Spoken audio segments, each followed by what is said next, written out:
Hi, and welcome to another month in your Year of Flowers, our last month. We have travelled the whole way through from January, and now here we are at December. And for our final month, and with your last bucket for our Year of Flowers customers, we wanted to use all the lovely festive foliage to create a really, really beautiful festive tablescape for you. But before I start, I also wanted to just say a quick hello to the many, many new followers that seem to have found us in the last month on YouTube. So hi, welcome. I'm pleased that you've enjoyed our videos so much, and I really hope that you're going to like this one as well. So, what does a festive tablescape look like for me?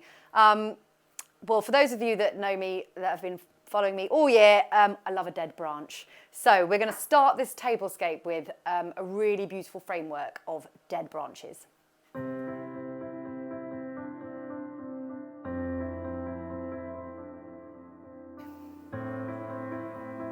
So these are just an assortment of dead branches that have been gathered up, and they are windfall, like I haven't cut any of these. These are just things that I've gathered from the forest floor as I've been out for walks. So this is a really beautiful alder, which just has the most perfect tiny pine cones. And then this is just a really lovely branch that I'm digging because it's just covered in this gorgeous lichen. I just really love all that texture and colour. And then I've got a little bit of larch also gathered from the forest floor. And all I've done is I'm just going to lay them in a kind of, lattice framework. And the reason that I do this is that it creates just this really lovely height and movement. And we're going to use that as our framework to build the foliage up for the tablescape. So typically when people build a foliage runner down the centre of the garden, and I get asked this around the centre of the table, and I get asked this all the time for weddings. Oh, please, can you just put foliage down the middle? The problem with that is if you do just take a piece of foliage, and if I take eucalyptus, because that's always a nice favourite, if you lay it, it just becomes really flat. So to avoid that, what I like to do is actually use the framework of the branches, to become a support sort of stand, essentially.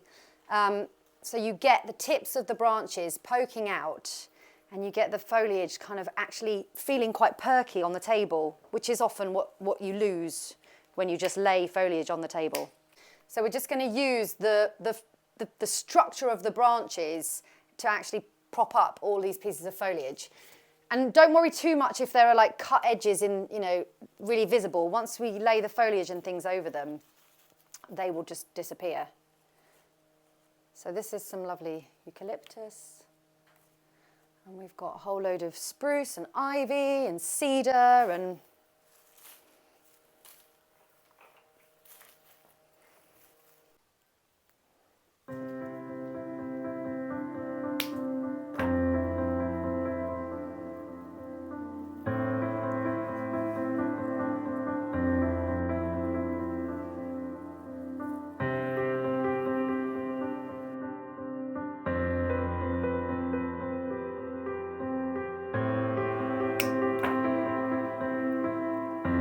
so I'm just cutting little sections of the foliage down, and I'm just tucking it into the branches. I'm not even going to wire it in. I'm just propping it up, just to really give you this nice elevation. And you don't need that much. You don't really, you can just go with ivy if that's what you've been gathering on your walk, or you can work with, whatever you have to hand. And you can do this the same.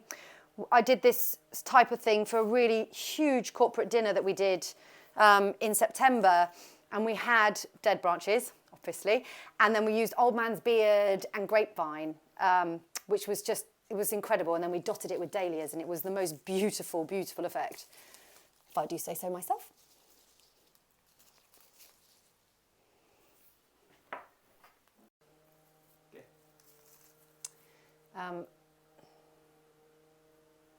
So I kind of think of this a bit like almost like a living sculpture. You're just gradually layering up The rule of thumb is obviously that if someone's sitting, you don't want to be breaking their eye line. So this is probably the highest point.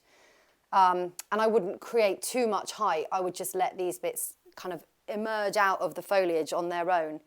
If you have flowers and you had bud vases, you could also just dot them in, but we're going to dress this with candles when we're finished, just to really, that will be the colour and that will be the sort of height and interest. And I'm just going to leave this purely evergreen and dead.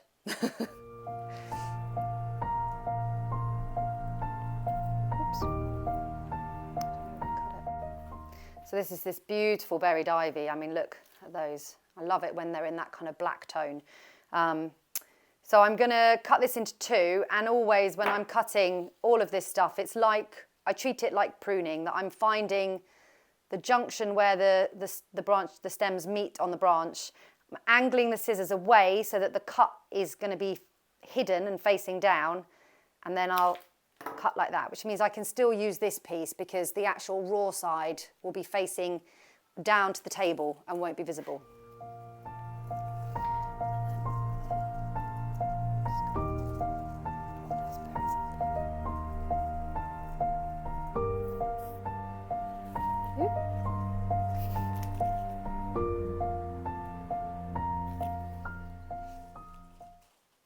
And these berries are so heavy, you know, they can't take their own weight, which is why then the form of the branches is just so valuable, because you actually then create all this lovely elevation.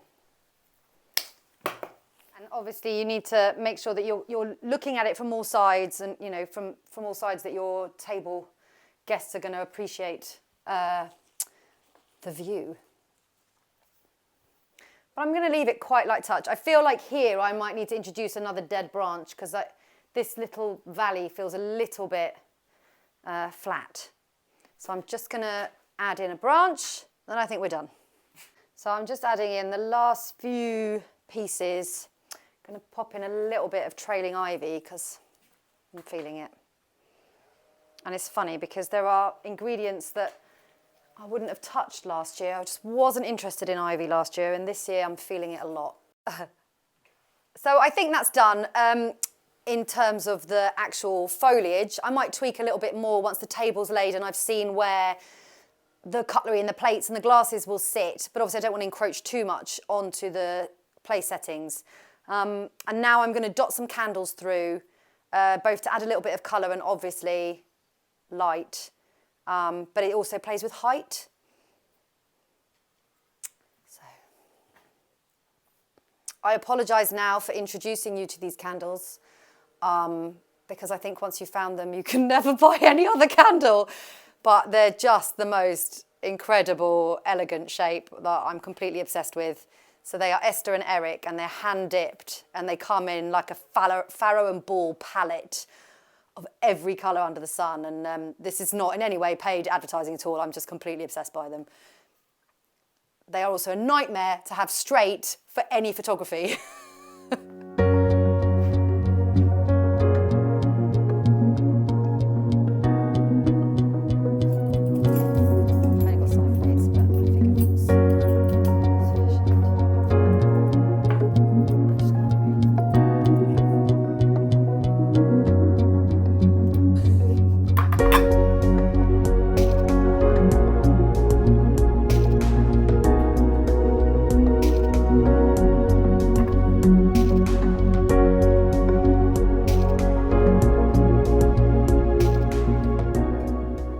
Because I didn't add any colour into the tablescape, apart from the candles, I could have taken branches of this rose hip and, you know, just dotted that in as two, and I don't think that wouldn't have lost anything through that. It would have added another dimension.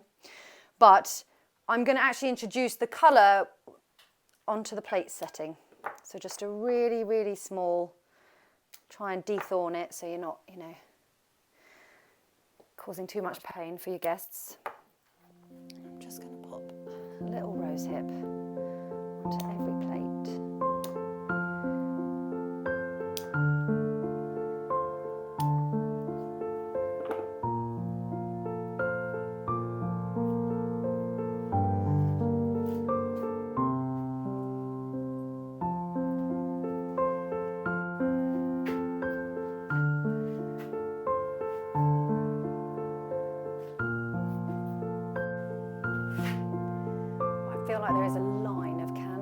want...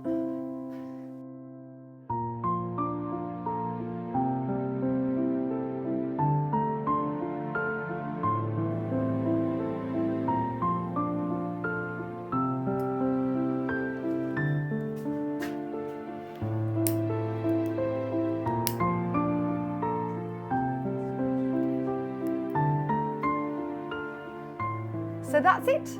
I hope you have enjoyed this tablescape. And that is the end. We've come to the end of our year of flowers, travelling through all the seasons. And I hope that I've inspired you to see what incredible flowers we have growing in the UK, even in the months when we think we have nothing growing in the UK. And I think there's nothing left for me to say, but I wish you a very Merry Christmas and a Happy New Year.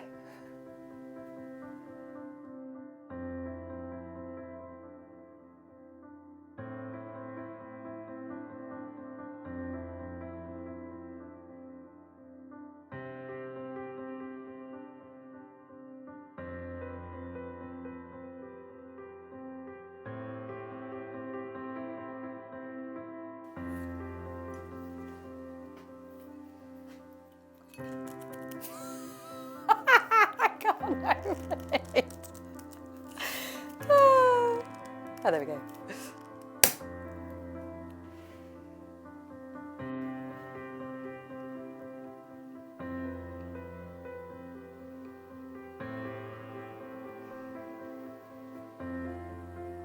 Am I doing all four? I think we have to, don't we?